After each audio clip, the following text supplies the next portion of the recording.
അല്ലാതെ കണ്ടിട്ട് മറ്റൊരു അവസ്ഥക്ക് വിട്ടുകൊടുത്തൂടാ അമ്മ അല്ലേ?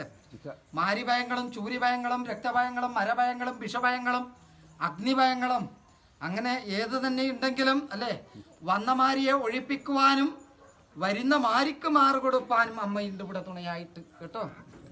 അതുകൊണ്ട് ഇന്നത്തെ ഒരു ദിനം അമ്മ യാത്രയാകട്ടോ.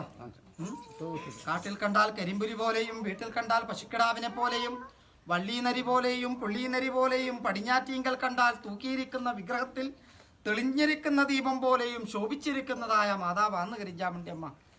കാളി കരകാളിയായിട്ടും യമതൂളിയായിട്ടും ലക്ഷ്മി ദേവിയായിട്ടും ഭൂമി ദേവിയായിട്ടും മഹാലക്ഷ്മിയായിട്ടും ജലഭദ്രയായിട്ടും വനഭദ്രയായിട്ടും പല പല വേഷത്തിങ്കലും ചാടിപ്പുറപ്പെട്ടിരിക്കുന്ന മാതാവ് ഇന്നത്തെ ഒരു ദിനം യാത്രയാകട്ടോ. യാത്രയാകുന്നതായ കാലനേരം തന്നിരിക്കുന്നതായ പച്ചരി അല്ലേ, ആ പച്ചരിയെ കൊണ്ട് അർച്ചന 3 വർഷം അമ്മയുടേതായ നൃത്തം കണ്ടു. ഇനി ഏത് കാലത്തായിരിക്കാം ഇതുപോലെ കരിഞ്ചാമുണ്ടി അമ്മയെ കണ്ണിറച്ച് കാണുന്നത്? 2 കഴിഞ്ഞ് 3-ാമത്തെ വർഷം അല്ലേ? ആകട്ടെ, സന്തോഷമായി അമ്മക്ക് അല്ലേ കുടുംബത്ത് പഞ്ചുളി. ഏതായാലും കുടുംബത്ത് പഞ്ചുളി ഞാനും ഒരു തൊട്ടിലിൽ ഒരു കിടക്കയായിട്ട് കഴിഞ്ഞതുപോലെ എൻ്റെ കുഞ്ഞുകുട്ടി കുടുംബാതിന്മാരും അതുപോലെ കഴിഞ്ഞോളും കേട്ടോ.